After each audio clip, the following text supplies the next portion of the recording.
कहानी शुरू करने से पहले हम पार्ट 1 का रिकैप देख लेते हैं। नाइली एक ताकतवर स्पिरिचुअल डीमन मास्टर जिसने सेज एम्परर से लड़ते लड़ते जान दे दी, लेकिन मौत के बाद वो लौट आया अपने 13 साल की शरीर में, पूरा अतीत याद रखते हुए, पूरा फ्यूचर का नॉलेज याद रखते हुए। अब वो सिर्फ एक बच्चा नहीं है, वो है भविष्य का योद्धा जिसने अपना शहर जलते हुए देखा था और अपने परिवार को, अपने दोस्तों को आंखों के सामने मरता हुआ देखा था, और अब वो सब कुछ बदलने आया है। नाइली की ये दूसरी जिंदगी है, पर क्या इस बार वो भाग्य को हरा पाएगा, फ्यूचर को बदल पाएगा? क्या वो ग्लोरी सिटी को बर्बाद होने से बचा पाएगा? जानने के लिए सब्सक्राइब करो, अगले एपिसोड की घंटी बजाओ और जुड़े रहो tales of demons and gods के साथ। Welcome to Jeff Revolt. अगर आपको मौत के बाद एक और मौका मिले अपनी हर गलती सुधारने का, अपनों को बचाने का और दुनिया को बदलने का, ये कोई सपना नहीं है, ये है नाइली की पुनर्जन्म की कहानी, tales of demons and god. हमारी कहानी की शुरुआत होती है डिवाइन माउंटेन से। डिवाइन माउंटेन के बाहर की दुनिया डीमन बीस्ट के कब्जे में है। इंसानों का बाहरी दुनिया से सैकड़ों सालों से कोई कांटेक्ट नहीं है। कोई भी सही तरीके से ये नहीं बता सकता कि बाहरी दुनिया कैसी है। कहानियों के अनुसार इंसानों के पास अपने गोल्डन एज में एक ताकतवर साम्राज्य था, लेकिन आज ये सब राख में बदल चुका है और इसका कोई नामो निशान नहीं है। इस शहर के छुपे हुए होने की वजह से यह शहर अंधेरे से आज भी बचा हुआ है। इस सिटी पर ना जाने कितनी बार डीमन बीस्ट ने अटैक किया है, फिर भी ये आज तक डटी हुई है। यह शहर बड़ी और मोटी दीवारों से घिरा हुआ है और यह शहर जो इंसानियत की एक लौती होप है, उसका नाम है द ग्लोरी सिटी। दूसरी तरफ हम देखते हैं कि होली ऑर्चिड नाम का एक स्कूल है जहाँ एलिमेंट्री फाइटर क्लास में एक टीचर और बहुत सारे स्टूडेंट्स हैं। एक स्टूडेंट कहता है, मैंने सुना है कि ये नई टीचर सेक्रेट फैमिली से है और ये सिल्वर रैंक डीमन मीडियम है। दूसरा स्टूडेंट जवाब देता है, सेक्रेट फैमिली तो ग्लोरी सिटी की टॉप 3 मेजर और पावरफुल फैमिलीज में से एक है। मैम रैंक और लेवल्स के बारे में बताती है। डीमन मीडियम और फाइटर्स को 5 रैंक में बांटा गया है, ब्रॉन्ज, सिल्वर, गोल्ड, प्लेटिनम और लेजेंडरी। हर रैंक में 1 स्टार से 5 स्टार तक के लेवल्स है। नॉर्मल फाइटर्स अपने शरीर की ताकत से लड़ते हैं, लेकिन एक डीमन स्पिरिट फाइटर उन डीमंस की आत्माओं को बुला सकता है जिन्हें उन्होंने सोल रियाम में पकड़ा है। वो आत्माओं को लड़ाई में बुलाकर खुद से जोड़ सकते हैं और एक नॉर्मल फाइटर से भी ज़्यादा ताकत हासिल कर सकते हैं। डीमन स्पिरिट और एक नॉर्मल फाइटर में यही एक बड़ा फ़र्क है। टीचर का डीमन स्पिरिट है स्कारलेट फ्लेमिंग फॉक्स डीमन। यहाँ एक गोल्ड रैंक डीमन बीस्ट है, यानी वह अधिकतम गोल्ड स्तर तक ही पहुँच सकती है जब तक वह इसे नहीं बदलती। वह इस डीमन से उसकी ताकत और आग की शक्तियाँ पा सकती है। फ्यूचर में वह इस डीमन स्पिरिट को और शक्तिशाली डीमन स्पिरिट से बदल सकती है। यह सुनकर सभी स्टूडेंट उत्सुक हो जाते हैं। जहाँ पे एक लड़का सो रहा है और आसमान से आती हुई सूरज की पहली किरण उसके चेहरे पर पड़ती है, जिससे वो अचानक से जाग जाता है। लड़का हैरान होकर सोचता है, ये जगह कौन सी है, मेरा हाथ इतना छोटा कैसे हो गया। वह देखता है कि वह होली ऑर्चिड स्कूल में है और चौंक जाता है। टीचर सेंसुयू, मैं होली स्कूल में हूँ। उसे अपनी पिछली ज़िंदगी याद आती है। मुझे होली एम्परर और 6 गोडली बीस्ट ने घेरा हुआ था। मैंने अपनी पूरी ताकत से लड़ाई की, लेकिन आखिर में मर गया। वह सोचता है कि मैं फिर होली स्कूल में कैसे वापस आ गया, क्या मैंने पुनर्जन्म लिया है। वह इधर उधर देखता है, लू पियाओ, डूजे दोनों जिंदा है। फिर एक लड़की को देखता है और कहता है, जीयून ये भी जिंदा है। वह खुद को पिंच करते हुए सोचता है, मैं पास्ट में लौट आया हूँ, मैं सपना तो नहीं देख रहा ना। वो सोचता है कि अरे हाँ, ये पक्का space time demon spirit book की वजह से है। जब से वो किताब मुझे मिली है वो मेरे पास ही है और इतनी लड़ाइयों के बाद मेरे खून से सन चुकी है। इसी किताब ने मुझे मेरी 13 साल की उम्र में वापस लाया है। फिर वो किताब ढूंढता है, लेकिन किताब अब गायब हो चुकी है। उसे याद आता है कि जब ग्लोरी सिटी पर बर्फीले राक्षसों ने यानी कि स्नो डीमन बीस्ट ने हमला कर दिया था, उस टाइम ग्लोरी सिटी का गार्डियन येमो शहर को बचाते हुए मारा गया था। बहुत कम लोग बच पाए और उन्हें डिवाइन माउंटेन के ईस्ट में रेगिस्तान की ओर भागना पड़ा। भागते हुए और भी लोग मरते जा रहे थे। आसमान से कई सितारे टूटे और अंधेरा छा गया। मौत के साये में भी हमारे पास एक दूसरे का साथ था। रेगिस्तान की बंजर ज़मीन पर एक साथ सफ़र करते हुए एक दूसरे की स्माइल की वजह से मजबूत बने हुए थे, लेकिन हमारी खुशी ज़्यादा समय तक नहीं टिक सकी। जैसे ही मैंने पीछे मुड़कर देखा तो एक बीस्ट ने मेरी प्यारी जीयून पर हमला किया और उसे मार दिया, और मैं किसी तरह से बच गया। जब मैं उस बड़े रेगिस्तान से बाहर निकला तो मैंने पूरे डिवाइन कॉन्टिनेंट का सफ़र किया। कई इंसानों से मुलाकात की जो बीस्ट से बचे हुए थे। इस सफ़र में मुझे कई मिस्टीरियस चीज़ें मिली, जिनमें से एक थी space time demon spirit book. जब ग्लोरी सिटी डिस्ट्रॉय हुई तब मैं बहुत कमज़ोर और छोटा था। मेरी फैमिली और मेरे भाई एक एक करके लड़ाई में मारे गए और जियून भी भागते वक्त मारी गई।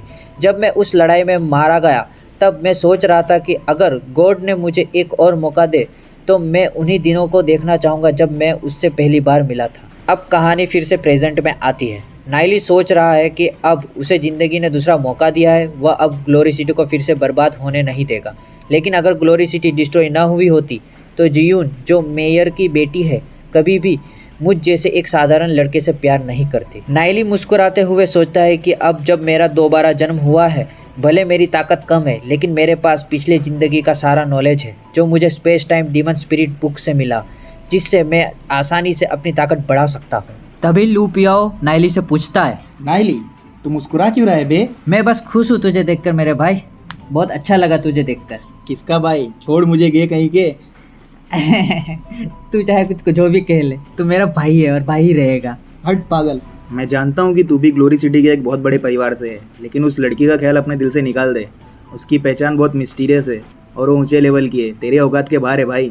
जब वो स्कूल में एडमिशन लेने आई थी ना, तब प्रिंसिपल ने खुद उसके लिए रूम्स अरेंज किए। वो मेरी है और मेरी ही रहेगी।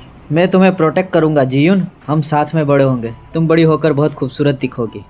जियून अपने मन में सोचती है, ये अमीर ख़ानदान का बेटा कब से मुझे घुरे जा रहा है। अगर इसने मुझे तंग करने की कोशिश की तो मैं उसे सबक सिखाऊंगी। तभी नाइली की नज़र एक लड़के पर पड़ती है। उसे याद आता है कि इस लड़के का नाम चेन यूए है। चेन यूए सेक्रेट फैमिली से है, जो 3 मेजर फैमिली में से एक है। उसे एक जीनियस माना जाता है और टीचर उसकी आंटी है। पिछली ज़िंदगी में यूए हमेशा जियून का पीछा करता था। कहा जाता है कि ग्लोरी सिटी डिस्ट्रॉय होने से पहले दोनों की सगाई हो चुकी थी। परिवार के लिहाज से दोनों एक दूसरे के लिए परफेक्ट कपल थे। अगर ग्लोरी सिटी डिस्ट्रॉय नहीं हुई होती तो वो ज़रूर एक दूसरे से शादी कर लेते, लेकिन जब ग्लोरी सिटी पर अटैक हुआ तब सेक्रेट फैमिली ने सिटी को धोखा दिया और सिटी को छोड़कर भाग गए। बात ऐसी है कि आज के समय पे जियून के दिल में यूए के लिए फीलिंग्स है और वो नाइली को एक निकम्मा लड़का समझती है। नाइली को जियून के साथ बिताए हुए पिछली ज़िंदगी के पल याद आते हैं। वो space time demon spirit book को शुक्रिया कहता है क्योंकि उसकी वजह से वो फिर से जियून से मिल सका। वो उसकी तरफ देखता है, तभी जियून भी उसकी तरफ देखती है और सोचती है कि ये कितना अजीब लड़का है। जियून सिटी के मेयर की बेटी और लीजेंडरी डीमन स्पिरिटिस्ट येमो की पोती है और पहले से ही सियान सोल रियाम में पहुंच चुकी है। अगर चेन यूए इससे शादी कर लेता है तो उसकी फैमिली की पावर बढ़ जाएगी। इसी वजह से उसे जियून की क्लास में एक साथ रखा गया है। तभी टीचर कहती है कि अगले 2 सालों तक तुम मेरे स्टूडेंट्स हो। स्कूल वालों ने तुम सबको बताया होगा कि तुम सभी स्टूडेंट एक बराबर हो, लेकिन मैं तुम्हें एक कड़वी सच्चाई बताती हूँ, इस दुनिया में इक्वलिटी जैसी कोई चीज़ नहीं होती। जब तुम बड़े हो जाओगे तो तुम सब मेरी बात से अग्री करोगे। तो तुम सब किसी इल्यूज़न में मत रहना। ग्लोरी सिटी ही एक ऐसा शहर है जो डार्क एज से बच गया है और हम इंसानियत की उम्मीद है। यहाँ पर 2 तरह के ताकतवर लोग हैं, एक है फाइटर और दूसरा है डीमन स्पिरिटिस्ट। हज़ारों फाइटर्स में से सिर्फ एक ही डीमन स्पिरिटिस्ट पैदा होता है, इसलिए वे बहुत महान होते हैं। फिलहाल ग्लोरी सिटी में केवल कुछ हज़ार ही डीमन स्पिरिटिस्ट हैं और वो शहर की रक्षा करते हैं। फाइटर और डीमन स्पिरिटिस्ट को उनकी ताकत के हिसाब से रैंक दी जाती है, bronze, silver, gold, black gold और लेजेंड। रैंक जितनी ऊंची होती है ताकत उतनी ही ज़्यादा होती है। अगर किसी फैमिली में गोल्ड रैंक का स्पिरिटिस्ट पैदा होता है तो वह एक कॉमन फैमिली से हाई क्लास फैमिली बन जाती है। अगर एक ब्लैक गोल्ड स्पिरिटिस्ट पैदा होता है तो वह नोबल फैमिली से बन जाती है। और अगर 3 ब्लैक गोल्ड स्पिरिटिस्ट या एक लीजेंड स्पिरिटिस्ट पैदा होता है तो वह मेजर फैमिली बन जाती है। तुम 36 लोग यहाँ मौजूद हो। तुम में से कुछ कॉमन फैमिली से हो और कुछ नोबल फैमिली से। शुरुआत भले ही एक जैसी हो, लेकिन तुम सबका स्टेटस एक जैसा नहीं है। उम्मीद है कि सबको अपनी हैसियत का अंदाज़ा हो गया होगा। एक कॉमनर हमेशा कॉमनर ही रहेगा, तो नोबल बनने का सपना छोड़ दो। तो उस ख्याल को छोड़ दो कि तुम ऊपर उठकर नोबल या मेजर फैमिली बन सकते हो। यहाँ तक कि नोबल फैमिली में भी कई ऐसे लेवल हैं जिन्हें पार नहीं किया जा सकता। डूजे चुपचाप बैठा है और नाइली उसे देखकर सोचता है, डूजे पिछली ज़िंदगी में भले ही डूजे की हालत अच्छी नहीं थी, लेकिन वह बहुत हार्ड वर्किंग था। फैमिली सपोर्ट के बिना भी वो खुद की मेहनत से गोल्ड रैंक डिमन स्पिरिटिस्ट बना था। जब ग्लोरी सिटी पर अटैक हुआ था तब कई नोबल और मेजर फैमिली के लोग भागने की सोच रहे थे, लेकिन डूजे जैसे कॉमन फैमिली के लोग ग्लोरी सिटी के लिए अपनी जान की बाजी लगाकर लड़े थे। पिछली ज़िंदगी में जो सबसे पहले भागा था वो थे तुम, सेक्रेट फैमिली। नाइली अचानक से खड़ा होकर कहता है, टीचर चेंसुयू, मेरा एक सवाल है। टीचर के दिमाग में आता है, अरे ये तो वही लड़का है जो जियून को पसंद करता है, आज खुद ही फंस गया। टीचर थोड़ी अकड़ से पूछती है, क्या सवाल है तुम्हारा टीचर? आपने कहा कि ग्लोरी सिटी एक अकेला शहर है पूरी दुनिया में जो एज ऑफ डार्कनेस से बचा हुआ है और हम ही सिर्फ इंसान बचे हैं। आपके पास कोई सबूत है इसका? क्या आप कभी ग्लोरी सिटी से बाहर गए हैं? क्या आप कभी डिवाइन माउंटेन के बाहर बंजर रेगिस्तान, जहरीले जंगलों, blood moon Mars, spirit gulf, heavenly lustre mountain और नॉर्थर्न स्नोज जैसे इलाकों में गई हैं? टीचर कहती है, मैं तो जन्म से ग्लोरी सिटी में ही रही हूँ, इन जगह पे कभी नहीं गई। नाइली कहता है, अगर आप कभी वहाँ नहीं गए तो आपको कैसे पता कि हम इकलौते इंसान बचे हैं पूरी दुनिया में? क्लास में सब बच्चे आपस में बात करने लगते हैं और नाइली को देखते हैं। जियून भी नाइली की तरफ देखती है। टीचर कहती है, तुम्हारे पास क्या सबूत है कि सिर्फ हम ही अकेले इंसान नहीं बचे, और भी इंसान है दुनिया में? नाइली हंसते हुए बोलता है, अच्छा सबूत? टीचर चेंसुयू, मैं आपको एक कहानी सुनाता हूँ। एक मेंढक था जो जन्म से ही एक कुएं में रहता था। वो सिर्फ कुएं के ऊपर का छोटा सा आसमान देख सकता था, इसलिए उसे लगता था कि पूरी दुनिया का आसमान बस उतना ही है जितना वो कुएं से देख पाता है। नाइली सवाल करता है, पर क्या वाकई में आसमान सिर्फ उस छोटे छेद जितना ही है? इसलिए हम कहते हैं वो मेंढक कुएं से आसमान देख रहा है। क्लास के बाकी स्टूडेंट्स यह सुनकर हैरान हो जाते हैं। कोई कहता है, कुएं से आसमान देखना क्या कमाल की लाइन है। कुछ लड़कियां हंसती है और एक कहती है, नाइली तो कमाल का है। जियून मुस्कुरा कहती है, नाइली तो काफ़ी दिलचस्प इंसान है। टीचर सोचती है, यह लड़का मुझे पागल कर देगा। जियून को मुस्कुराता देखकर नाइली उसे आंख मारता है और वो शर्मा जाती है। तभी लूपियाओ कहता है, टीचर को पब्लिकली चैलेंज किया और यूजिन को भी छेड़ दिया। तुझे सलाम है नाइली मेरे भाई। टीचर, मेरा एक और सवाल है। टीचर कहती है, अब क्या सवाल है? नाइली बोलता है, आपने कहा कि एक कॉमनर इंसान हमेशा कॉमनर ही रहेगा, तो क्या आप भूल गई कि लॉर्ड येमो भी एक समय में कॉमनर थे? क्या आपको ये बात याद नहीं है? तभी एक लड़का एक्साइटेड होकर कहता है, हाँ, लॉर्ड येमो भी एक कॉमनर हुआ करते थे। टीचर गुस्से में कहती है कि ग्लोरी सिटी के हज़ारों साल के इतिहास में सिर्फ लॉर्ड येमो थे जो उस ऊंचाई तक पहुंच सके। नाइली कहता है, पर टीचर, आपने तो कहा था ये नामुमकिन है। ये तो आप अपनी ही बातों से मुकर रही है। लॉर्ड येमो एक एग्जाम्पल है। तुम चाहे कहीं भी पैदा हुए हो, तुम्हारी ताकत की कोई लिमिट नहीं है। अगर तुम ऊंचाई छूना चाहते हो तो कुछ मुश्किल नहीं है।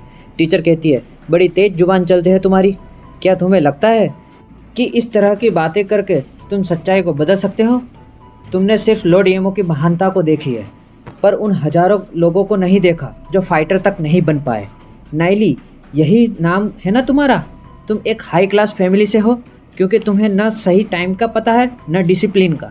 अब मैं देखती हूँ कि तुम्हारे पास कितना टैलेंट है।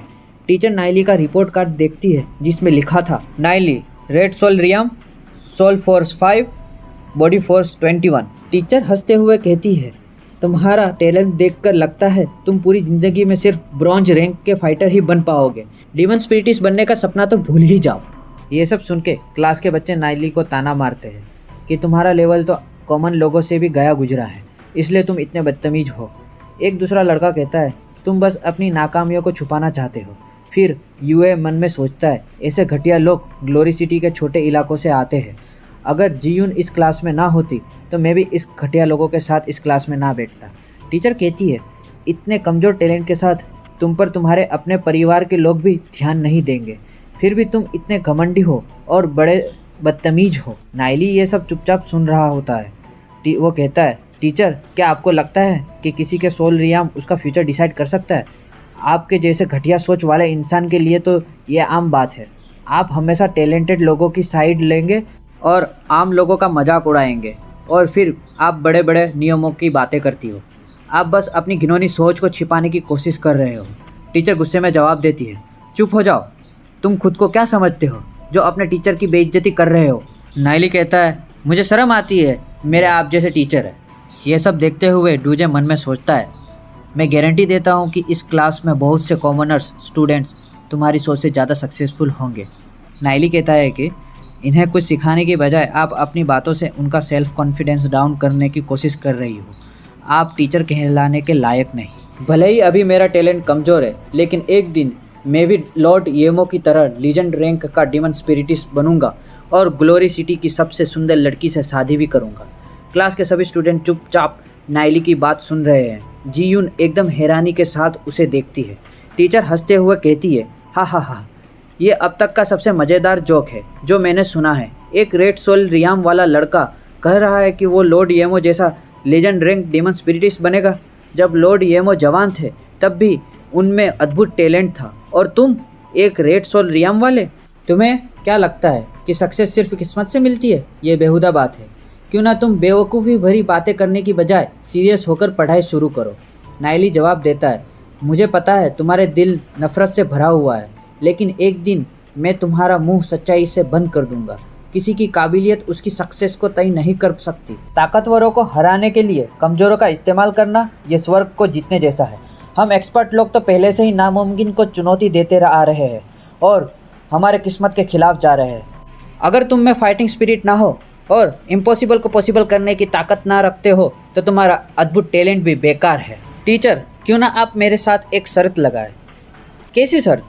नाइली कहता है कि हम शर्त लगाएंगे कि आने वाले टेस्ट में जो 2 महीने बाद है, मैं ब्रॉन्ज रैंक डीमन स्पिरिटिस्ट बन जाऊंगा, और अगर मैं ऐसा ना कर सका तो मैं स्कूल छोड़ दूंगा, लेकिन अगर मैं पहुंच गया तो आपको स्कूल छोड़ना पड़ेगा। क्या ख्याल है टीचर? टीचर हंसते हुए कहती है, हाँ हाँ हाँ, अच्छा मजाक किया तुमने।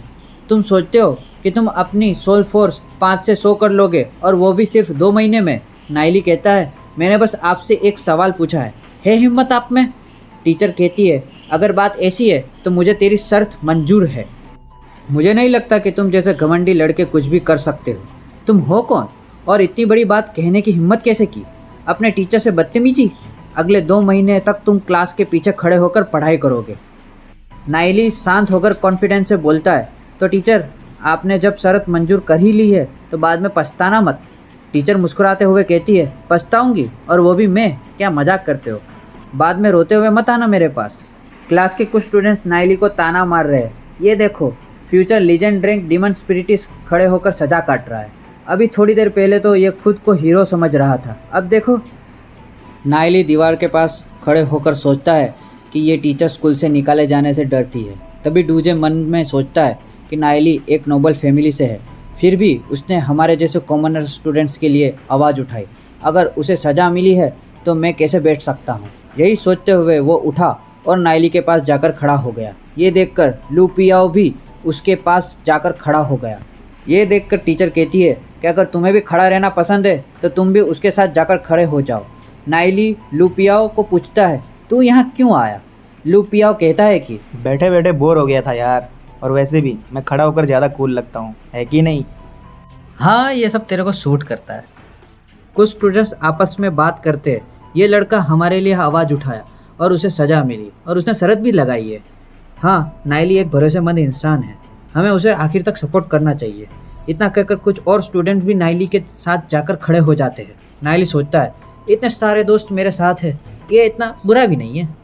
टीचर कहती है, चलो हम क्लास कंटिन्यू करते हैं। सभी के सोल फोर्स टेस्ट का रिजल्ट आ गया है।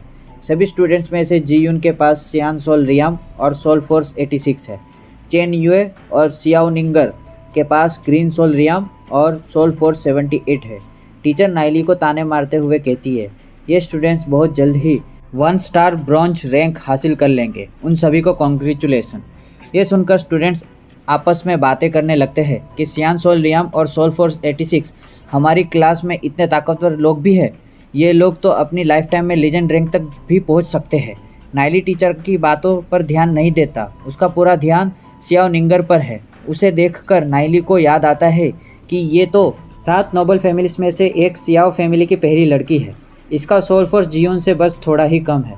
ग्लोरी सिटी के डिस्ट्रॉय होने से पहले वो सिल्वर रैंक डीमन स्पिरिटिस्ट बन चुकी थी। जीयून और निंगर जवान लोगों के लिए इंस्पिरेशन थे।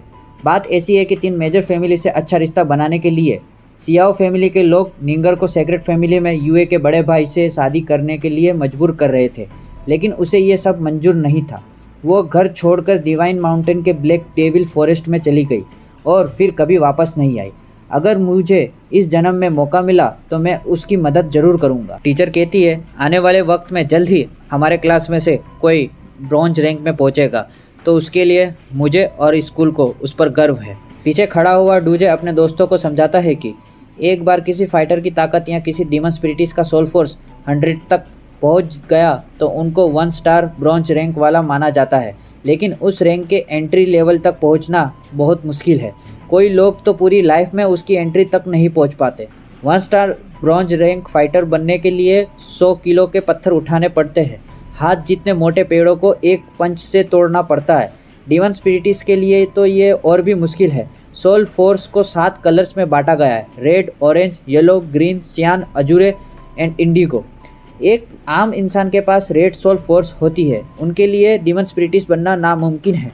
सोल फोर्स ट्रेनिंग के लिए ऑरेंज और येलो सोल फोर्स वाले ही सही है। ग्रीन और सियान सोल फोर्स वाले लोगों को अद्भुत टैलेंट माना जाता है। क्लास के स्टूडेंट्स आपस में बातें करते हैं कि ये ग्रीन और सियान सोल फोर्स वाले 6 महीने में ही 1 स्टार ब्रॉन्ज रैंक बन जाएंगे। हाँ, और उस टाइम पर ये ऑफिशियल फाइटर क्लास या ऑफिशियल डीमन स्पिरिटिस क्लास में जाएंगे। सेक्रेट फैमिली का होने की वजह से यूए को हमेशा सारे बेनिफिट्स मिलते रहे हैं। वो अपने साथियों से बहुत पहले ही आगे निकल चुका है। 2 महीने में सोल फोर्स को 100 तक पहुंचाना उसके लिए आसान है। वो 2 महीने में एग्ज़ाम का इंतज़ार करेगा। इन सब के बीच चेन यूए सोचता है सिर्फ मैं ही जीवन के लायक हूँ। नाइली मेरे सामने कुछ भी नहीं है। उसने मेरी आंटी से शर्त लगाने की हिम्मत की है। कितना घमंडी और बेवकूफ़ है। तुम्हें क्या लगता है 1 स्टार ब्रॉन्ज रैंक बनना इतना आसान है? तुम जैसे रेड सोल रियाम वाले कचरे ने इतनी बड़ी बात करने की हिम्मत की है। टीचर कहती है मैं भी देखती हूँ जो लोग दावा कर रहे हैं कि वो लोग 2 महीने के अंदर 1 स्टार ब्रॉन्ज रैंक तक पहुँचेंगे तो वो कैसे पहुँचते हैं। नाइली सोचता है 2 महीने, अरे मेरे पास तो बहुत टाइम है। लूपियाओ नाइली से कहता है ए नाइली, तुझे जीवन पसंद है ना? हाँ हाँ बिल्कुल। जीवन खूबसूरत तो है, लेकिन तू भी मेरा भाई है, इसलिए मैं तेरे रास्ते में नहीं आऊँगा। लेकिन तू इस बात को हल्के मत ले मेरे भाई, वो बहुत हाई क्लास लड़की है, अपनी औकात के बाहर है। डूजे कहता है तुम दोनों जरा सपनों की दुनिया से बाहर आओ। जीयूद सुपर जीनियस है और सियास और बिया वाली भी। वो 2 महीने में ही 1 स्टार ब्रॉन्ज रैंक तक पहुंच जाएगी और फिर ऑफिशियल डीमन स्पिरिटिस क्लास में चली जाएगी। वहाँ तो वो पक्का आगे निकल जाएगी। इसलिए वो तुझे याद रखेगी या नहीं वो मैं नहीं कह सकता। मुझे सबसे ज़्यादा नफरत तुम जैसे अमीर जादों से है जो सिर्फ लड़कियों के पीछे भागने के बारे में ही सोचते रहते हैं, जिन्हें ये तक नहीं पता कि ट्रेनिंग और हार्डवर्क क्या चीज़ होती है। फिर लूपियाओ कहता है क्या मतलब अमीरजादे जो सिर्फ लड़कियों के पीछे भागते हैं? ये तो मेरी बेइज्जती है। मैं बहुत हार्ड वर्क और ट्रेनिंग करता हूँ, ज़्यादा से ज़्यादा बस आधे दिन ही लड़कियों के बारे में सोचता हूँ। डूजे ओह गॉड, ये मैं किन लोगों के चक्कर में पड़ गया। नाइली ये सब देखकर मुस्कुराता है। डूजे नाइली मेरी बात मान, तू हार मान ले और अपनी ट्रेनिंग पर फोकस कर। नाइली तू चिंता मत कर मेरे भाई, मैं सब संभाल लूँगा। जो मैं चाहता हूँ वो मुझे ज़रूर मिलेगा। डूजे ठीक है कोई बात नहीं, तू जो भी करेगा मैं उसमें तेरा साथ दूंगा, तू बेफिक्र टेंशन मत ले। नाइली डूजे लूपियाओ मैं तुम दोनों को सबसे ताकतवर डीमन स्पिरिटिस बना कर रहूँगा। लूपियाओ भूल जाए ये सब, मेरी फैमिली के सपोर्ट से मैं आसानी से एक फाइटर बन जाऊंगा, लेकिन ये डीमन स्पिरिटिस मुझे नहीं बनना, वो बनना बहुत मुश्किल है भाई। डूजे एक फाइटर बनने का क्या फ़ायदा? तू जितना ऊपर जाएगा ट्रेनिंग उतना ही हार्ड होती जाएगी और सेम लेवल के फाइटर सेम लेवल के डीमन स्पिरिटिस के सामने कुछ भी नहीं है। जंग के मैदान में एक ब्लैक गोल्ड डीमन स्पिरिटिस भी एक लीजेंड रैंक डीमन स्पिरिटिस के आगे कुछ भी नहीं है। तुझे पता है डीमन स्पिरिटिस बहुत ताकतवर फाइटर होते हैं। लूपियाओ मुझे कोई लेजेंड रैंक का फाइटर नहीं बनना है, मैं अगर गोल्ड रैंक का फाइटर भी बन गया तो भी बहुत बड़ी बात है भाई। नाइली तेरा रेड सोल रियाम है तो क्या हुआ, मैं भी तो रेड सोल रियाम वाला हूँ। डूजे नाइली कहीं ऐसा तो नहीं कि तेरे पास कोई तरीका है जिससे हमारा सोल फोर्स और डीमन स्पिरिटिस लेवल बढ़ जाएगा? नाइली तुम मेरी बात सुनो, जब तक तुम पीछे नहीं हटोगे तो तुम एक बड़े ताकतवर डीमन स्पिरिटिस बन जाओगे। डूजे पीछे हटूंगा और वो भी मैं कभी नहीं। लूपियाओ इसमें कोई मुश्किल तो नहीं है ना? अगर मैं डीमन स्पिरिटिस बन गया तो मुझे मेरे बाप से हर वक्त मार नहीं खानी पड़ेगी। डूजे डीमन स्पिरिटिस बनना चाहता है और मुश्किलों से भी डरता है। डीमन स्पिरिटिस बनेगा तो मुश्किलें तो आएगी ना मेरे भाई। नाइली इतना भी मुश्किल नहीं है, बस हमें बहुत सारा पैसा चाहिए। लूपियाओ अगर पैसे से ही सब होने वाला है तो ये सब तो बहुत आसान है। मैंने लगभग 2,000 रुपये जमा किए हैं, जो एक आम कॉमनर फैमिली की पूरी फैमिली इनकम के बराबर है। नाइली, लेकिन 2000 रुपये से क्या होगा? हमें शायद 1 मिलियन चाहिए होंगे। नहीं नहीं नहीं, शायद 10 मिलियन चाहिए होंगे। ये सुनकर डूजे और लूपिया हैरान हो जाते हैं। नाइली हेवनली मार्क नोबल फैमिली से है, जो अब धीरे धीरे कॉमनर फैमिली बनती जा रही है। इस फैमिली का main head 1 star gold rank वाला है। फैमिली की एनुअल इनकम 6 लाख है, लेकिन स्कूल फीस और बाकी के खर्चों की वजह से ये इनकम भी कम पड़ जाती है। फैमिली को अपना गुजारा चलाने के लिए अपने कुछ बिजनेस तक बेचने पड़ गए हैं। फिर भी फैमिली ने अपने सभी छोटे मेंबर्स को होली स्कूल में भेजा है, इस उम्मीद में कि इनमें से कोई ब्लैक गोल्ड या गोल्ड रैंक पहुंच जाएगा, जिससे वो पूरी फैमिली को ऊपर उठा सकते हैं। स्कूल के ख़त्म होने के बाद स्टूडेंट्स बाहर आते हैं। नाइली, डूजे और लूपिया बाजार के रास्ते से जा रहे हैं। दुकानदार चिल्ला रहा है, हर तरह के डीमन क्रिस्टल ले लो। एक दुकानदार कहता है, ये नए ब्रॉन्ज रैंक की आर्मर है जिस पर स्नोविंड पैटर्न बना हुआ है, सभी लोग जरूर देखें। कुछ बच्चे एक्साइटमेंट के साथ उस आर्मर को देख रहे हैं। एक कस्टमर पूछता है, ये कितने का है? दुकानदार कहता है, 60,000 का साहब। कस्टमर कहता है, अरे बहुत महंगा है ये तो। दुकानदार, यह ब्रॉन्ज रैंक का आर्मर है भाई, जिस पर स्नोविंड पैटर्न बनी हुई है। स्नोविंड पैटर्न स्नोविंड बीस्ट के खून से बनता है। उसको पकड़ना आसान नहीं है। उसकी खासियत यही है कि उससे हथियार बहुत पावरफुल बनते हैं। दुकानदार जोर देकर कहता है, इसलिए ये स्नोविंड फाइटर या डीमन स्पिरिटिस्ट के लिए एकदम परफेक्ट है। लूपिया, सिर्फ ब्रॉन्ज रैंक आर्मर की कीमत 60,000 कॉइन? इतना महंगा? अगर ये इतना महंगा है तो सिल्वर और गोल्ड रैंक के आर्मर कितने महंगे होंगे? मेरी तो सिर्फ महीने की पॉकेट मनी 500 रुपये है। छोड़ो यार, ये सब मेरे लिए नहीं है। तीनों बाजार में आगे बढ़ते हैं। तभी लूपिया और नाइली से कहता है, नाइली, तू कब से इधर उधर क्या ढूंढ रहा है मेरे भाई? तभी वो यूए को देखते हैं। अरे वो देख, जीवन है वहाँ पर। नाइली और यूए दोनों की नज़र जीयून पे गिरती है। यूए दुकानदार से कहता है, बहुत बढ़िया, मुझे ब्रॉन्ज रैंक के गॉन्टलेट्स की ज़रूरत, इसे मेरे लिए पैक कर दो। दुकानदार खुशी से जवाब देता है, ठीक है, और वह गॉन्टलेट को पैक करके उसे दे देता है। ये लीजिए यंग मास्टर। इसके बाद यूए एक अंगूठी पहनकर कहता है, अपीयर, और गॉन्टलेट्स उस रिंग के अंदर चला जाता है। यूए, ये लो तुम्हारा 60,000 डीमन स्पिरिट कॉइन। ये देखकर दो लड़की कहती है, ये कितना कूल है। यूए शो ऑफ करता है। ये देखकर दूजे और लूपिया उसको शौक लगता है। दूजे कहता है कि ये तो स्टोरेज रिंग है, ये दिखने में छोटी है लेकिन इसके अंदर बहुत बड़ा स्पेस है। यूए ने जब ब्रॉन्ज रैंक आर्मर खरीदा तो उसे देखा भी नहीं, सीधा रिंग के अंदर रख दिया। लूपिया, ये इतना घमंडी क्यों है? इतनी आसानी से कोई 60,000 रुपये खर्च करता है और उसके पास स्टोरेज रिंग भी है? ये तो हद है यार। डूजे कहता है, नाइली, यूए तो हैंडसम है और अमीर भी है, तो उसका मुकाबला कैसे करेगा? अच्छा होगा अगर तू अभी ही हार मान ले। नाइली हंसते हुए कहता है, मेरी जीयून को ये सब नहीं पसंद, वो शोबाजी से नहीं पटने वाली। नाइली को पता है कि जीयून को अभी सबसे ज़्यादा किस चीज़ की ज़रूरत है, वो है एक फ्रेंडशिप, एक फ्रेंड। वो निंगर के साथ दोस्ती करना चाहती है क्योंकि पास्ट में जीयून ने मुझे कहा था ये। लूपिया, अच्छा ठीक है, समझ गया तेरी जीवन को पैसे से मतलब नहीं है, लेकिन तुझे उसका बैकग्राउंड तो पता है कि नहीं? कहीं ऐसा तो नहीं कि उसे लड़कियां पसंद है? अगर ऐसा है तो तेरा गेम ओवर है भाई। नाइली बात को इग्नोर करते हुए कहता है, चलो मैं अब अपना प्लान स्टार्ट करने वाला हूँ। लूपिया, तू जाके 2 धनुष और 500 तीर लेके आ। धनुष की प्राइस है 160 और तीर की 30। तो धोखा मत खाना, ओके? हम स्कूल के ट्रेनिंग प्लेग्राउंड में मिलेंगे। लूपिया कहता है, तूने ये सब चीज़ें कब खरीदी हैं? तुझे इनका प्राइस कैसे पता है? नाइली कहता है, वैसे तो ये मेरा प्लान है और मुझे ही ये सब खरीदने चाहिए, लेकिन मेरी पॉकेट मनी ख़त्म हो चुकी है और वो 50 ही रुपये है, सॉरी। डूजे, तुम मेरे साथ चलो काली घास खरीदने के लिए। इसी के साथ साथ नाइली ने कई और अलग अलग किस्म के लोअर फ्यूजिंग एजेंट लिए। उसी के साथ नाइली छोटे पहाड़ पे जाता है। उसे वहाँ जोसिया घास मिलती है जो वो कब से ढूंढ रहा होता है। डूजे वहाँ पे कहता है, इन सब चीज़ों का तुम क्या करने वाले हो? नाइली कहता है, तुझे पता है काली घास में पैरालाइजिंग इफेक्ट होता है। इन सब चीज़ों को मिलाने से काली घास का पैरालाइजिंग इफेक्ट बढ़ जाती है। ये सब सुनकर डूजे हैरान हो जाता है और सवाल करता है, पैरालाइजिंग इफेक्ट कितना स्ट्रॉन्ग होगा? नाइली कहता है, ऑर्डिनरी डीमन बीस्ट ऊपर ज़्यादा इफेक्ट नहीं होगा, कम से कम इफेक्ट देगा। लेकिन तूने एक चीज़ नोटिस की, भेड़ बकरियाँ कभी जोसिया घास नहीं खाती। अब चलो यहाँ से। डूजे थोड़ी देर सोचता है, फिर कहता है कि नाइली, कहीं तुम अल्केमिस्ट तो नहीं बन गए? नाइली पिछली ज़िंदगी में पूरा कॉन्टिनेंट घूमा था और वो टॉक्सिक फॉरेस्ट भी गया था, जहाँ के लोग अल्केमी में बहुत निपुण और सबसे स्किल्ड है। उन्होंने ही नाइली को अल्केमी सिखाई और उनका स्टैंडर्ड ग्लोरी सिटी के स्टैंडर्ड से तो कहीं बेहतर है। डूजे कहता है तू तो कमाल का है भाई। नाइली सभी चीज़ों को मिलाकर 6 बोतल तैयार करता है और कहता है लू पियाओ बेसब्री से हमारा इंतजार कर रहा होगा। चलो। नाइली और डूजे अब ट्रेनिंग ग्राउंड में पहुंचते हैं।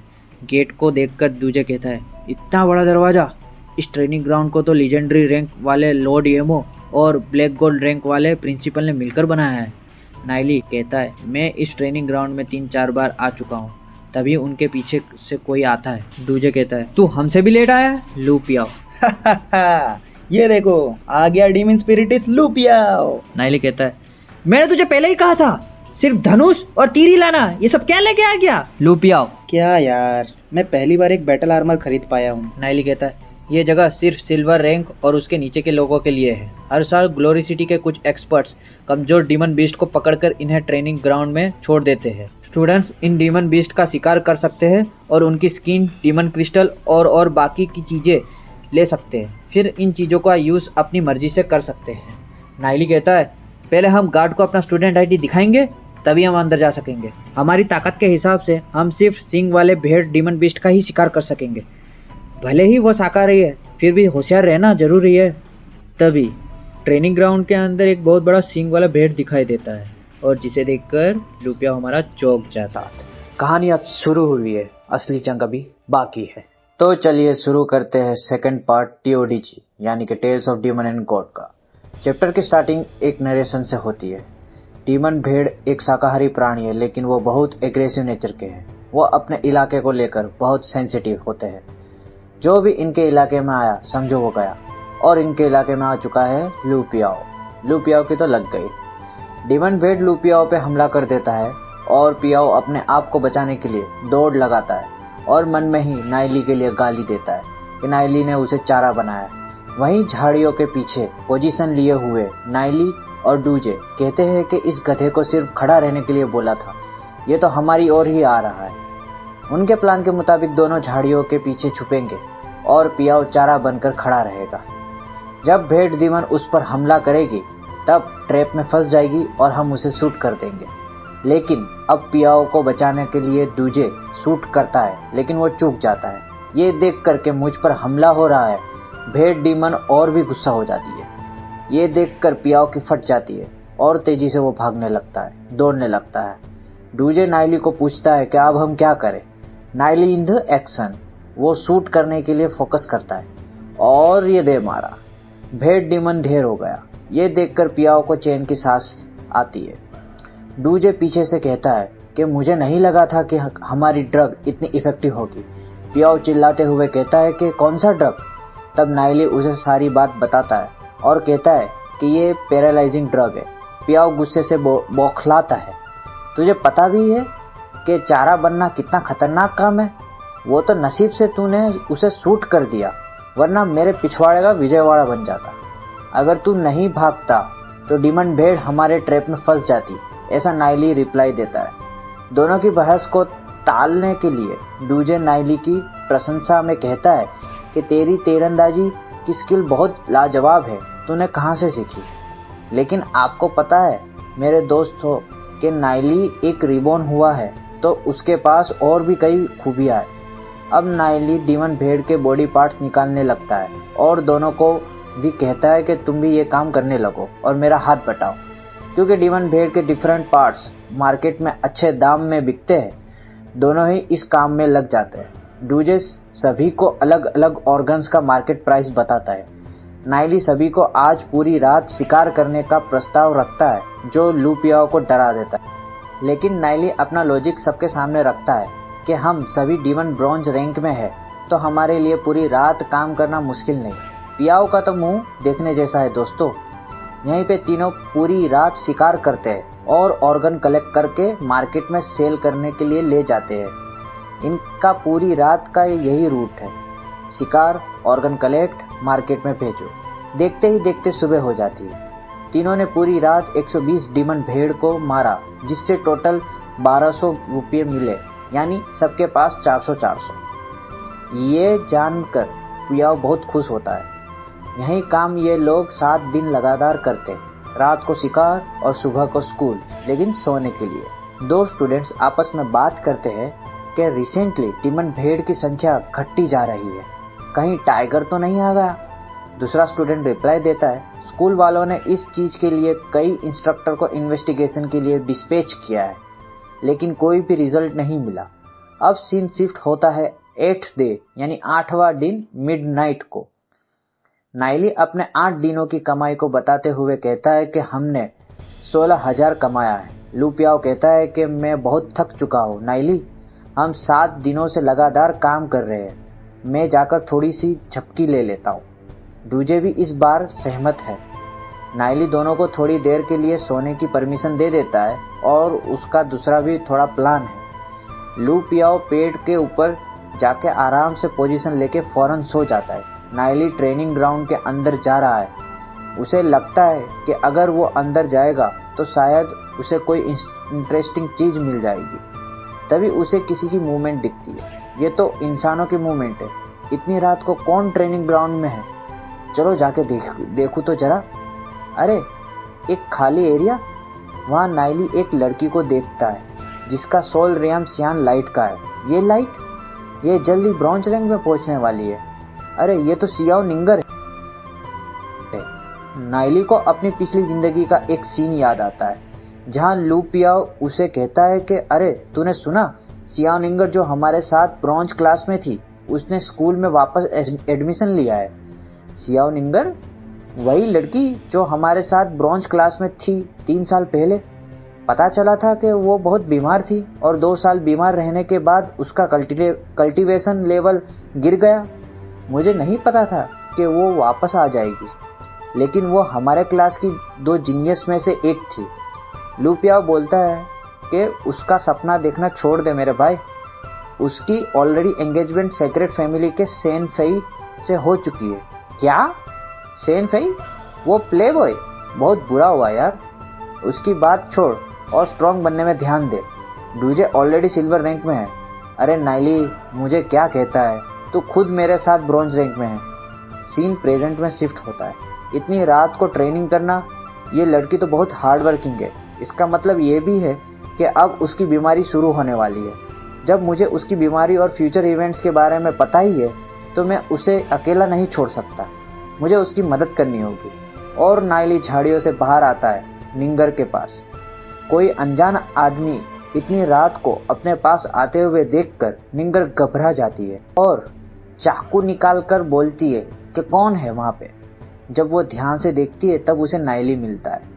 नाइली अटैक ना करने के लिए कहता है, अरे रुको जरा, ठहर जाओ, शांति से बात करते हैं। उससे पहले अपना डेगर नीचे कर लो। तू नाइली है ना, मेरे क्लास से? तू इतनी रात को यहाँ क्या कर रहा है? नाइली भी ये सवाल रिटर्न में कहता है कि तुम भी क्या कर रही हो इतनी रात को? मैं ट्रेनिंग कर रही हूँ अपने सोल फोर्स की। मैं तो यहाँ से बस गुजर रहा था। बहाना बनाना बंद कर दे। मुझे पता है तुम तीनों पिछले कई रातों से यहाँ डीमन भेड़ के शिकार कर रहे हो। अरे रे रे, पोल खुल गई मेरी। क्या लड़कियों के पास कोई जादुई शक्ति होती है क्या? इससे मुझे जी यून की याद आ गई। मैं ट्रेनिंग करने जा रही हूँ, तुझे भी यहाँ से चले जाना चाहिए। हाँ मैं चला जाऊँगा। अरे ये अभी भी यहीं पे है और एक किस निगाह से मुझे देख रहा है। नाइली निंगर के पैरों को देखकर बोलता है, जब रात होती है तब तुम्हारे दोनों पैरों में ऐसी जलन होती है जैसे कि उसमें आग लगी हो। तुझे कैसे पता चला? मुझे सब पता है। तुम्हारे पैर आग की तरह होंगे और शरीर एकदम ठंडा होगा और तुम्हारा शरीर सोल फोर्स के ट्रेनिंग के दरमियान बहुत दर्द होता होगा। निंगर चुपचाप खड़ी रहती है। मैं एकदम सही हूँ, है ना? ये एक आर्कटिक डिजीज है, यानी आर्कटिक बीमारी है जो कोल्ड नाइट में कॉन्स्टेंटली ट्रेनिंग करने की वजह से होती है। अगर तुम ऐसा ही करती रही तो तुम जल्द ही बीमार हो जाओगी और कुछ कर भी नहीं पाओगी। कई केसेस में तो मौत भी हो जाती है।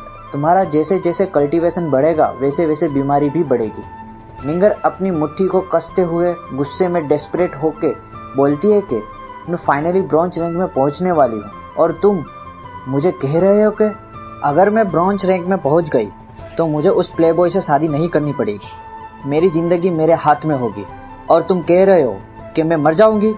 नाइली चुपचाप सारी बातें सुनता है बिना कुछ बोले। नायली, जब तुझे पता है मेरी बीमारी के बारे में तो उसका इलाज भी पता होगा, है ना? क्या क्या क्या तुम मेरी मदद करोगे? निंगर रोते हुए नायली से भीख मांगती है। नायली थोड़ी देर चुप रहकर कंटिन्यू करता है कि ये बीमारी का इलाज है, अगर तुम स्कूल की लाइब्रेरी में जाओगे तो तुम्हें मिल जाएगा इसका इलाज। क्या? सच में? नायली इलाज बताता है जिसमें बहुत सारी अलग अलग जड़ी बूटियों को मिक्स करके हर दिन 1 महीने तक रोजाना लेना होगा, और इसका नाम है डाओइन टेक्निक।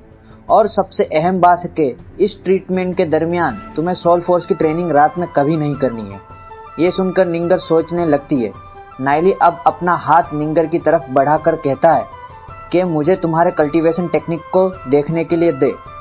नायली का सीरियस चेहरा देखकर निंगर सोचती है कि नायली कहीं मुझे बेवकूफ़ तो नहीं बना रहा ना। लेकिन निंगर हिचकिचाते हुए अपनी फैमिली की सीक्रेट टेक्निक नायली को दे देती है। तभी इन दोनों के हाथ एक दूसरे को टच होते हैं। निंगर फौरन अपने हाथ को वापस ले लेती है शर्माते हुए। लेकिन नायली तो एकदम सीरियस है कल्टीवेशन टेक्निक को लेकर। वो कुछ देर देखने के बाद कहता है कि तुम नोबल फैमिली से हो और तू इतनी घटिया टेक्निक प्रैक्टिस करती है। ये टेक्निक यूज करने से तुम्हारे शरीर में बहुत सारी इंजरी आएगी और तुम्हारे मेरिडियन को भी डैमेज होगा, और भी बहुत सारी खामियां नायली बताता है। मैं इसे थोड़ा चेंज कर देता हूँ जिससे इसकी सारी खामियां मिट जाएगी।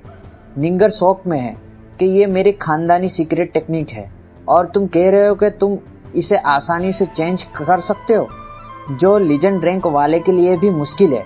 लेकिन नायली तो बोले जा रहा है बिगर कुछ सुने। निंगर की टेक्निक को करेक्ट करते हुए बहुत सारी चीजें कहता है, लेकिन निंगर को उसमें से कुछ भी समझ में नहीं आती।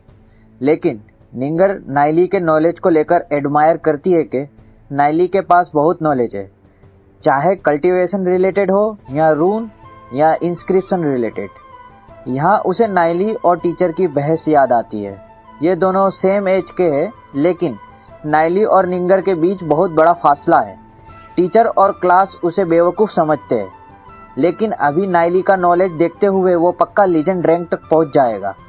और उसने कहा है कि वो सबसे ब्यूटीफुल लड़की से शादी करेगा। कहीं वो जीयून तो नहीं? तभी नायली कहता है, ओए मेरा बोलना हो गया, तुम क्या सोच रही हो? कहीं ऐसा तो नहीं कि तूने कुछ भी नहीं सुना? नहीं नहीं नहीं, तुम्हें गाइडिंग टेक्निक पता है? हाँ है, क्यों? लेकिन उसमें तो मसाज करना होता है जख्म वाली जगह पर। लेकिन ये थोड़ा ऑकवर्ड नहीं होगा? निंगर ये सुनकर शर्माने लगती है और कहती है, मैं ऑकवर्ड फील नहीं करूँगी। वैसे भी तुम मुझे ठीक करने की कोशिश कर रहे हो, मैं मरना नहीं चाहती। नायली सीरियस होकर कहता है कि ठीक है, मैं गाइडिंग टेक्निक इस्तेमाल करूँगा हर 3 दिन में एक बार, और जब तुम घर जाओ तो मेरी लिखी हुई दवाई ले लेना। अच्छा ये बताओ कि तुम्हें किधर दर्द हो रहा है? निंगर अपने पैर की ओर इशारा करके कहती है कि इधर दर्द हो रहा है। नायली देखकर कहता है कि यह तो बहुत सीरियस इंजरी है। नसीब से यह इंजरी सिर्फ बाहरी एरिया में है, तो इसे हील करना इजी है। निंगर और नायली बैठ जाते हैं और नायली ट्रीटमेंट स्टार्ट करता है। नायली सीरियसली ट्रीटमेंट देते हुए कहता है कि तुम कोई मिसअंडरस्टैंडिंग मत रखना, मैं सिर्फ तुम्हारी ट्रीटमेंट कर रहा हूँ। मैं जिसे चाहता हूँ वो सिर्फ जीयून है। तुमसे मिलकर अच्छा लगा। आई होप कि हम दोनों अच्छे दोस्त बन सके। निंगर सोच में पड़ जाती है। नायली थोड़ा जोर से प्रेस कर देता है जिससे निंगर की चीख निकल जाती है। ट्रीटमेंट से थोड़ा दर्द होगा, लेकिन तुम्हें यह सहन करना होगा। निंगर की कामुक आवाज़ सुन के नायली भी स्तब्ध हो जाता है। निंगर एकदम क्यूट लग रही है। धीरे धीरे ट्रीटमेंट का असर दिखने लगता है। निंगर मन में सोचती है कि अब दर्द पहले से बहुत कम हो गया है। अभी ऐसा लगता है जैसे कि बहुत सारी चींटियों पैरों पर रेंग रही है। नायली का भी चेहरा देखने जैसा है।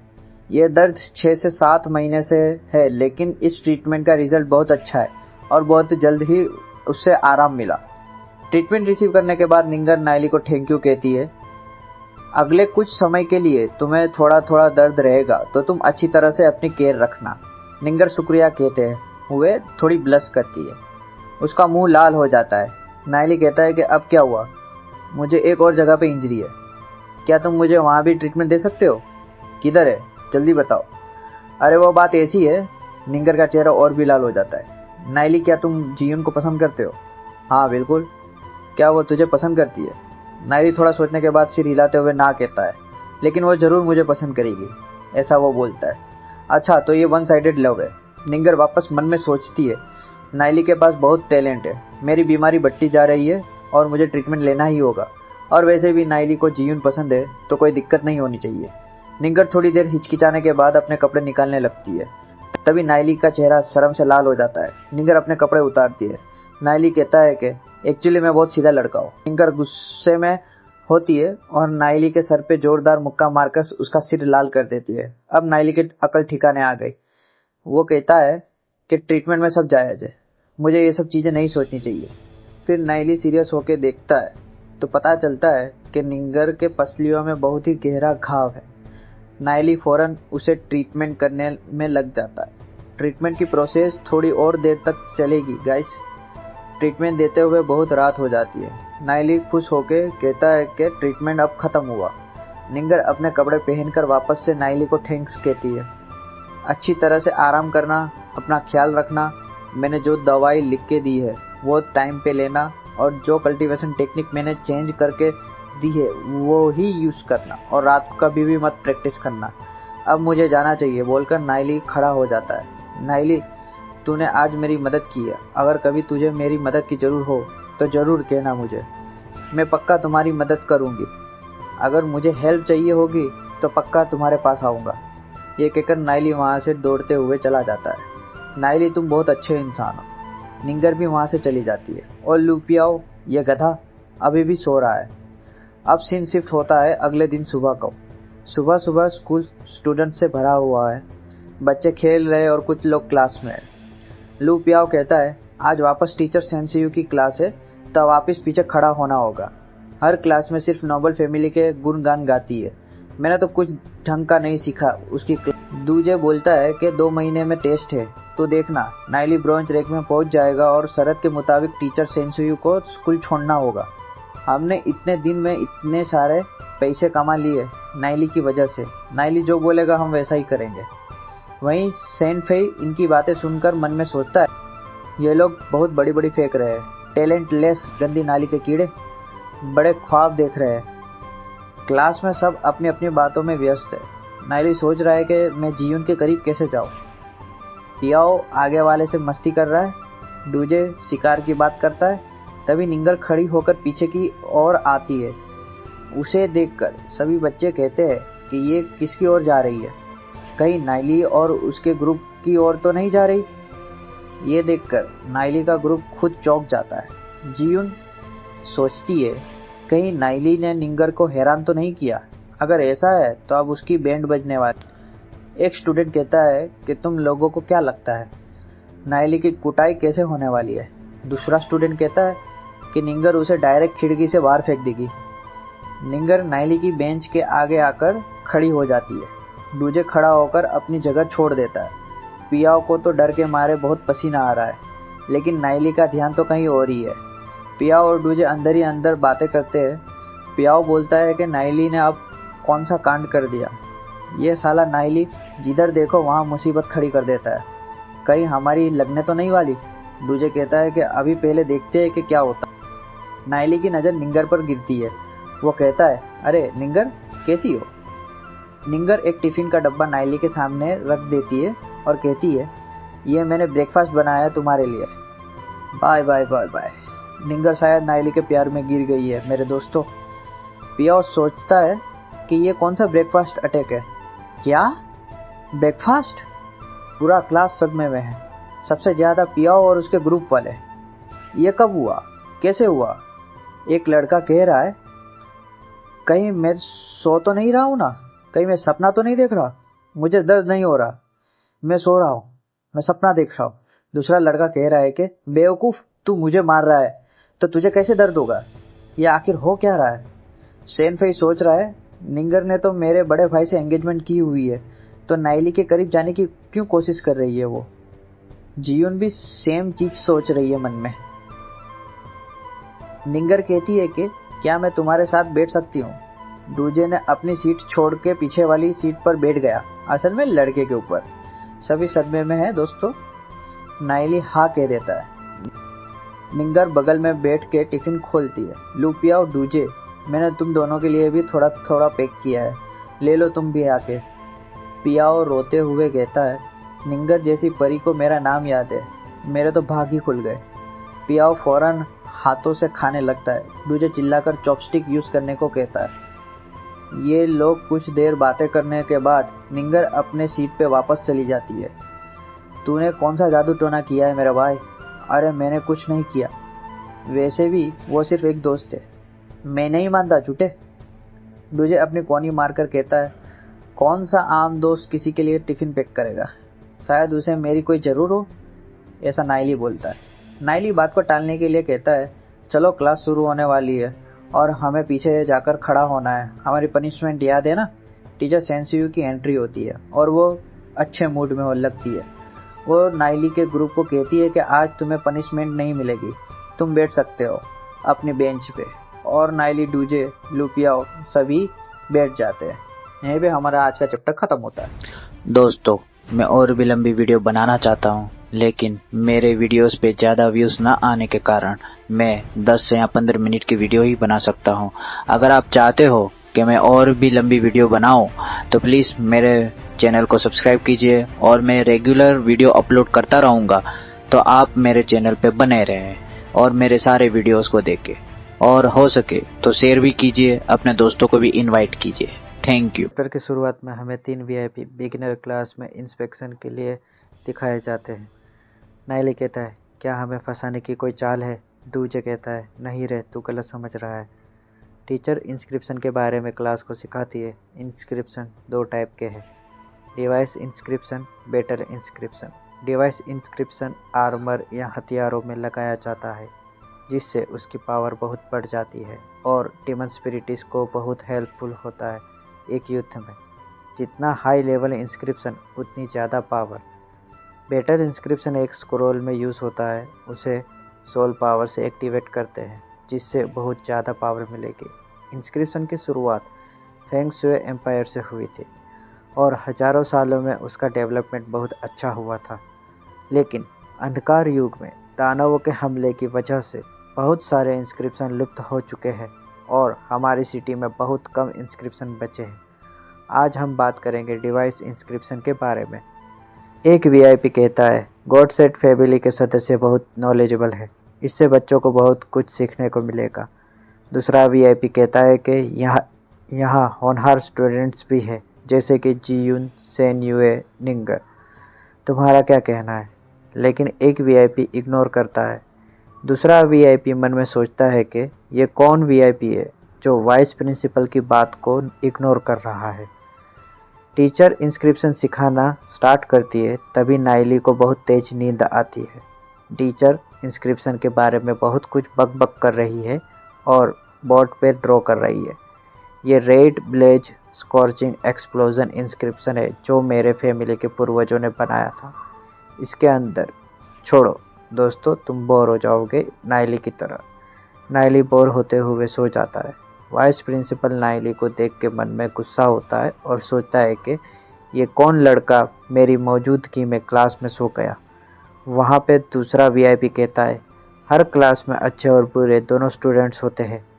ये लड़के को तो मैं क्लास ख़त्म होने के बाद मैं सबक सिखाऊंगा। ये अपने माँ बाप के पैसे बर्बाद कर रहा है। टीचर उसको देख के सोचती है कि आज नाइली पकड़ा गया। अब देख मैं कैसे तुझे सबक सिखाती हूँ। नाइली, ए नाइली उठ। नाइली आधी नींद में रिप्लाई देता है, अब क्या चाहिए टीचर? हाँ, नाइली तो अब गया, ऐसा एक स्टूडेंट कहता है हंसते हुए। तूने मेरे क्लास में सोने की ज़रूरत कैसे की? तुझे सब पता है इंस्क्रिप्शन के बारे में? हाँ है, नाइली आंसर देता है। तो ठीक है, बताओ बोर्ड पे कौन सा इंस्क्रिप्शन है? नाइली आधी नींद में बोर्ड की तरफ देखता है और कहता है, ये low level fire class inscription है, ग्रीन ब्रॉन्ज ग्रेड का। इसके फाउंडेशन में 38 मेथड्स है। पावर बहुत कम है लेकिन पानी उबालने के काम आ सकता है। ये सुन के पूरा क्लास हंसता है। एक स्टूडेंट हंसते हुए कहता है, ये नींद में बड़बड़ कर रहा है, ये 38 मेथड से नहीं बना। दूसरा स्टूडेंट बोलता है, ये पानी उबालने के काम आएगा? क्या मजाक है। यूए मन में गाली देते हुए बोलता है, मेरा फैमिली का ये इंस्क्रिप्शन पानी उबालने के लिए, क्या बकवास कर रहा है ये लौंडा। निंगर सोचती है, नाइली बहुत टैलेंटेड है, लेकिन वो हमेशा बेवकूफ़ों की तरह क्यों पेश आता है। एक वीआईपी तो बहुत हंसता है। वाइस प्रिंसिपल कहता है, ये मजाक की बात नहीं है, यह इंस्क्रिप्शन असल में 38 मेथड से बना है, लेकिन ये 36 का भी हो सकता है। ये सिर्फ समझने के लिए बहुत नॉलेज चाहिए। टीचर कहती है, अच्छा मजाक सुनाया क्लास को तूने। अगर कोई इंसान जब इंस्क्रिप्शन को कुछ हद तक समझ जाता है तब उसकी अंडरस्टैंडिंग बहुत बढ़ जाती है। यह इंस्क्रिप्शन मूल तौर पे 38 का है, लेकिन उसमें 4 कंबाइन होकर 2 बन जाते हैं। ओवरऑल ये 36 का है। कहीं इसने तुक्का तो नहीं मारा, ऐसा ये बुढ़ा सोच रहा है। नाइली एक्सप्लेन करते हुए कहता है, यह inscription lightning fire Holi scripture volume 7 से है। इसका original name lightning fire volcanic explosion है और ये 60 मेथड के कॉम्बिनेशन फॉर्म से बना हुआ है और बहुत कॉम्प्लेक्स है। पता नहीं किस बेवकूफ़ ने थोड़े मेथड्स चेंज करके लाइटनिंग नाम को हटा के रेड स्कॉर्चिंग एक्सप्लोजन नाम रख कर अपना बता दिया, जिससे इसकी पावर घट गई। लाइटनिंग फायर होली स्क्रिप्चर ये क्या है? इस दुनिया में ऐसा कोई स्क्रिप्चर नहीं है, इंस्क्रिप्शन नहीं है। टीचर बहुत समझदार है। जो बुक आपने नहीं पढ़ी वो हो ही नहीं सकती, है ना। लाइटनिंग फायर होली स्क्रिप्चर मैंने वो लाइब्रेरी से ली हुई है। बच्चा बुक खोल के देखता है।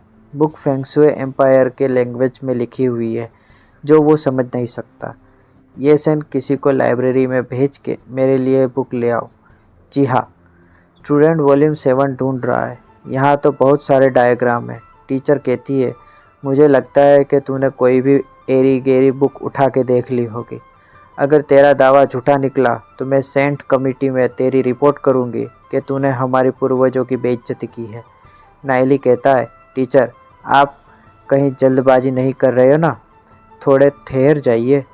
युआन जियाओ, पेज 30 डायग्राम 6 निकाल। टीचर ये बुक तुम्हारे पहले पूर्वज से भी पुरानी है। नाइली मन में पास्ट लाइफ याद करता है। तुम गॉड सेंट फैमिली वाले गद्दार हो सालो।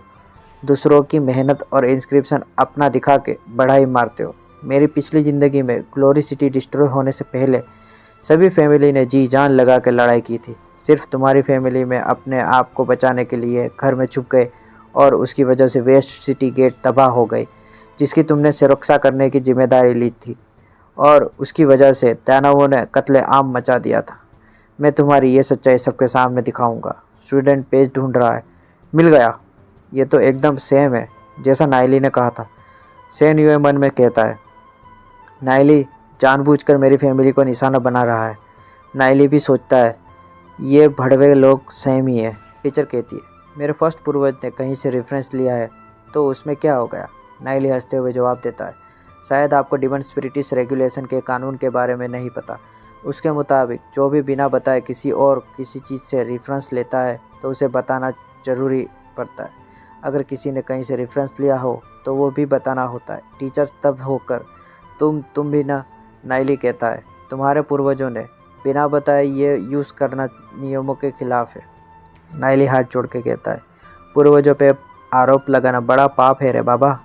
शायद उनका कोई रीज़न होगा नहीं बताने के लिए। ये सब नाइली ताना मारते हुए कहता है। एक स्टूडेंट कहता है, क्या सच में सेंट गॉड फैमिली के पूर्वज ऐसे थे? दूसरा स्टूडेंट कहता है, इनके पहले पूर्वज गोल्ड रैंक के थे लेकिन इंस्क्रिप्शन मास्टर थे। उन्होंने कई फायर टाइप इंस्क्रिप्शन बनाई थी, जिससे इनकी फैमिली को फायर इंस्क्रिप्शन फैमिली भी कहते हैं। लेकिन अब लगता है ये सब कहीं से चुराया गया है। एक और स्टूडेंट कहता है, मैंने बहुत सारे ऐसे केस देखे हैं जहाँ किसी ने रेफरेंस लेके के खुद नया इंस्क्रिप्शन बनाते हैं, लेकिन वो मेंशन करते हैं कि कौन से बुक से रेफरेंस लिया है। सेन यूए गुस्से में खड़ा होकर बोलता है, मेरी gods and family top 3 family में से है। तुम ऑर्डिनरी फैमिली वाले ऐसे ही हमारी फैमिली के ऊपर इल्ज़ाम नहीं लगा सकते। ये इंस्क्रिप्शन हमें हमारे पहले पूर्वज के रूम की साफ़ सफाई के दौरान मिली थी, तो हमने सोचा कि ये उन्होंने खुद बनाई होगी। ये एक सिंपल कोइंसिडेंस हो सकता है और मिसअंडरस्टैंडिंग हो सकती है। नाइली मन में सोचता है, ये चालाक लोमड़ी वाले लोग हमेशा कुछ ना कुछ बहाना ढूंढ ही लेते हैं। मैं एक ऑर्डिनरी फैमिली से हूँ और वो सेक्रेट फैमिली से, तो ये भी एक खतरा है। सेन यूए धमकी देने में बहुत माहिर है। नसीब से हमारे कानून कड़क है, वरना पता नहीं गॉड्स एंड फैमिली मेरी क्या हालत करेंगे। Gods and family top 3 family में से है, तो वो मेरी सेफ्टी रखेंगे, है ना। अगर मुझे कुछ हुआ तो आप लोग समझ जाओगे कि किसने मेरे साथ ऐसा किया। ऐसा नाइली हंसते हंसते क्लास में सबको कहता है। नाइली बेशर्मों की तरह हंसता है। सेन यूए उसे गाली देता है। जियून और निंगर भी हंस रहे हैं। वो वीआईपी क्लास में एंट्री लेता है। ये लीजिए आपकी बुक। वीआईपी और वाइस प्रिंसिपल बुक ले के पेज खोल के देखते तो सेम इंस्क्रिप्शन निकलता है। वाइस प्रिंसिपल सोचता है कि कॉपी करना, वो भी बिना बताए, ये एक बहुत बड़ा जुर्म है। वीआईपी मन में सोचता है ये इंस्क्रिप्शन प्राचीन भाषा में लिखी हुई है, मैं भी सिर्फ 2 या 3 सेंटेंस ही पढ़ पा रहा हूँ। नाइली का टैलेंट कैसा है लुवे? मैंने अभी उसकी रिपोर्ट देखी है, उसके पास सिर्फ रेड सोल है। ये सुन के वीआईपी अफसोस करते हुए कहता है, इतना नॉलेजेबल इंसान और लो टैलेंट, वरना इसका फ्यूचर बहुत अच्छा होता। वाइस प्रिंसिपल ये सेंग नाइली को कलेक्शन डीकन की पोजीशन दो। जी हाँ, लॉर्ड नाइली को प्रोटेक्ट करना चाहते हैं। सच है, वर्तमान में ग्लोरी सिटी के लोग अपने व्यक्तिगत कौशल और अभ्यास पर ज़्यादा जोर देते, लेकिन बहुत कम लोग हैं जो प्राचीन ग्रंथों पर शोध करने के लिए समय देते। हालांकि नाइली की प्रतिभा बहुत कमज़ोर है, लेकिन उसके पास गहरा ज्ञान है, यहाँ तक कि वह लाइटनिंग फायर होली स्क्रिप्चर भी पढ़ सकता है। कलेक्शन डीकन बनने से वह और भी प्राचीन ग्रंथों पर शोध कर सकेगा। साथ ही हमारे स्कूल में काम करने की वजह से गॉड्स एंड फैमिली भी उस पर आसानी से मुसीबत नहीं डाल सकेगी। टीचर कहती है, मैं आज जो हुआ उसे याद रखूँगी। नाइली मन में ही कहता है, हाँ, एक टीचर होकर तुम अपनी ही क्लास में स्टूडेंट को धमकी दे रही हो, क्या मजाक है। तुम्हें मुझे ढूंढने की ज़रूरत नहीं है, मैं खुद तुम्हारे पास आऊँगा। मैं अभी गॉड्स एंड फैमिली को ज़्यादा नाराज़ नहीं कर सकता, मैं अभी भी बहुत कमज़ोर हूँ। एक स्टूडेंट दूसरे को कहता है, सुना है, एक लड़के ने प्रैक्टिशनर की शुरुआत के क्लास में गॉड्स एंड फैमिली के red blade scorching explosion inscription को कहीं से कॉपी किया हुआ बताया। दूसरा लड़का बोलता है, उनके शिक्षक ने भी क्लास में उस इंस्क्रिप्शन की बात की थी और उसका चेहरा भी सूजा हुआ था। गॉड्स एंड फैमिली, सुना है कि जब उनका मुखिया सिटी लॉर्ड से मिलने गया तो उसे भगा दिया गया। नाइली ये अफवाह सुनकर मुस्कुराते हुए सोचता है कि लगता है अब जियून और सेन यूए की एंगेजमेंट अब टूट जाएगी। दूसरा सीन शिफ्ट होता है। टीचर वाइस प्रिंसिपल पर चिल्लाते हुए कहती है, नाइली बहुत ही बदतमीज है, उसने क्लास के दौरान मुझसे उल्टा जवाब दिया, यह बेशर्मी की हद है। मैं वाइस प्रिंसिपल ये सेंग से निवेदन करती हूँ कि उसे स्कूल से निकाल दे। वाइस प्रिंसिपल सोचते हैं, नाइली के पास जो नॉलेज है उसके आधार पर भले ही वो डीमन स्पिरिटिस्ट ना बन पाए, वह वीआईपी का सम्मानित गेस्ट बन सकता है। उसने उस वीआईपी का एडमिरेशन भी प्राप्त किया है, लेकिन Sen see you gods and family से संबंधित है, इसलिए उसकी भी इज्जत बनाए रखना जरूरी है। इसलिए मुझे इस मामले पर और विचार करना होगा, क्योंकि किसी छात्र को स्कूल से निकालने का असर काफ़ी बड़ा होता है। टीचर कहती है, इसमें क्या विचार करना है, मैं रिक्वेस्ट करती हूँ कि नाइली स्कूल छोड़ दे, वरना मैं ठीक से नहीं पढ़ा सकेगी। वाइस प्रिंसिपल सोचता है, ये सेंसियो तो बिल्कुल नहीं जानती कब पीछे हटना है, तो फिर क्यों ना मैं आपको दूसरी कक्षाओं को पढ़ाने की व्यवस्था कर दूँ। सेंसियो गुस्से में, ये बूढ़ा आदमी, इसका मतलब है कि तुम नाइली को बचा रहे हो। वाइस प्रिंसिपल कहता है, यह ज़रूरी नहीं है, यह मामला यहीं समाप्त हो गया। 2 महीने में प्रैक्टिशनर की एग्ज़ाम होगी, अगर वो सबसे लास्ट के 3 में आता है तो स्कूल के नियमों के हिसाब से उसे स्कूल छोड़ना होगा। ऐसा टीचर सेंसियू प्रस्ताव रखती है वाइस प्रिंसिपल के सामने। वाइस प्रिंसिपल हंसते हुए कहता है, ठीक है। टीचर फिर वहाँ से चली जाती है। वाइस प्रिंसिपल सोच रहा है, सेंसियू यह सोचकर ज़्यादा हावी हो रही है कि वह गॉड्स एंड फैमिली की सदस्य है। आसमान की ओर देखते हुए सोचता है, लगता है कि नाइली की जानकारी के हिसाब से उसे सबसे नीचे के 3 में नहीं होना चाहिए। यहाँ तक कि अगर वह सबसे नीचे 3 में आता भी है और उसे स्कूल से निकाला जाता है तो लॉर्ड उसे ज़रूर अपने दल में शामिल करना चाहेंगे। सीन शिफ्ट होता है लाइब्रेरी में। नाइली ने सेंगलान इंस्टीट्यूट का एम्प्लॉयमेंट एक्सेप्ट कर लिया है और अब वो लाइब्रेरी कलेक्शन डीकन बन गया है और उसे मंथली सैलरी 300 मिलेगी। टूजे कहता है, नाइली तुमने गॉड्सन फैमिली को नाराज़ कर दिया, क्या ये बुरा नहीं है? लूपिया मस्ती में कहता है, किसे फ़र्क पड़ता है जब तक हम खुश हैं। नाइली कहता है, मेरे पास एक प्लान है, हम अगले कुछ दिनों के लिए क्लास बंक करेंगे, मुझे लगता है उससे सेंसियो को यह पसंद आएगा। ये 3 लड़के जो नाइली के ग्रुप के साथ क्लास के बाहर खड़े होने की सज़ा पाए थे, भले ही उनके पास सिर्फ रेड सी सोल था, फिर भी वो जोशीले और समर्पित लोग हैं। वे पिछले ज़िंदगी में डूजे के साथ मिलकर ग्लोरी सिटी की अंतिम लड़ाई में मारे गए थे। भले ही वे पहले नाइली के करीब नहीं थे, लेकिन अब वे सभी भरोसेमंद भाई बन चुके हैं। मैंने 6 सेट्स बिगिनर सोल्स क्रिस्टल खरीदी है। अब मैं तुम्हारे नेचर की जांच करूंगा। Nature test? क्या हमने वो स्कूल शुरू करते समय नहीं किया था? मेरा टेस्ट अलग है। एक बिना उपयोग किया गया सोल क्रिस्टल सबसे संवेदनशील होता है।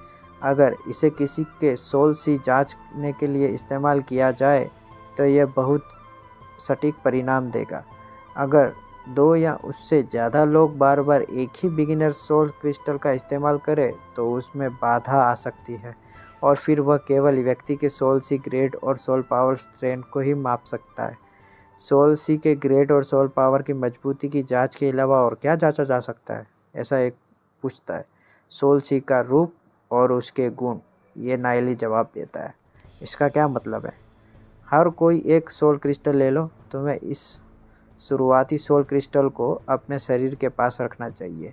यह सोल क्रिस्टल 500 से कम सोल पावर के लिए उपयोग किया जाता है, उससे अधिक के लिए मीडियम सोल क्रिस्टल का उपयोग किया जाता है।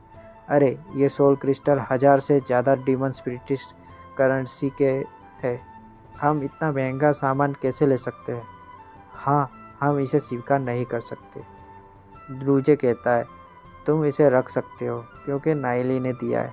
जब तक तुम हमें भाई नहीं समझते तब तक मना करते रहो। अब सभी लोग कहते हैं, तो फिर धन्यवाद नाइली। नाइली, अब से तुम हमारे बड़े भाई हो गए। अगर तुम्हें कुछ भी चाहिए तो बस बता देना। नाइली अपने दोस्तों की ओर मुस्कुराते हुए देखता है और कहता है, तुम लोग मेरे भाई हो तो अब सारे काम ज़्यादा असरदार तरीके से होंगे। इसके बाद वह डूजे को बुलाकर कहता है, डूजे, तुम सबसे पहले टेस्ट करोगे। जैसे स्कूल शुरू करते वक्त किया था वैसा ही होगा। दोनों एक टेबल पर आमने सामने बैठते हैं। बगल में खड़े 3 लड़के उत्सुकता और उम्मीद से यह सब देख रहे हैं। उनके चेहरे पर जिज्ञासा झलकती है। डूजे पूरे ध्यान और आत्मविश्वास के साथ टेस्ट देने के लिए तैयार बैठा है। उसकी आंखों में हल्का तनाव और दृढ़ संकल्प दिखाई देता है। थोड़ी देर बाद लूपिया मुस्कुराते हुए कहता है, डूजे, तुमने बहुत तेज़ी से प्रगति की है। अब तुम्हारे पास 52 सोल पावर है। फिर एक क्रिस्टल दिखाया जाता है जो अंदर से नीली और सुनहरी रोशनी से चमक रहा है, जो डूजे की सोल पावर को दर्शाता है। नाइली चमकते हुए क्रिस्टल को देखकर कहता है, असल में ये लाइटनिंग फायर टाइप का है और सोल सी टाइटन लीन थंडर क्लाउड फॉर्म में है। मतलब यह बहुत शक्तिशाली सोल पावर का टाइप है जो बिजली और आग से जुड़ा है। नाइली मन में सोचता है, अब समझ में आया कि मेरी पिछली ज़िंदगी में डूजे की प्रैक्टिस स्पीड बाकी भाइयों से इतनी ज़्यादा तेज क्यों थी। टियान लिन थंडर क्लाउड रूप plus lightning fire type talent, ये परफेक्ट मैच है। पिछली ज़िंदगी में डूजे सेंट फायर इंस्क्रिप्शन की प्रैक्टिस करता था जिससे गोल्ड लेवल तक पहुंच गया था। डूजे नाइली से सवाल पूछता है, लाइटनिंग फायर टाइप और टियान लियन थंडर क्लाउड क्या है? नाइली समझाता है, लाल, नारंगी, पीला, हरा, नीला, इंडिगो, बैगनी, ये 7 सोल सी के रंग होते हैं। हर रंग किसी व्यक्ति की अलग खासियत और टैलेंट को दर्शाता है। कुछ सोल सी को प्रैक्टिस करना आसान होता है, लेकिन इसका मतलब यह नहीं है कि लाल रंग यानी हमारा रेड सोल सी बेकार है।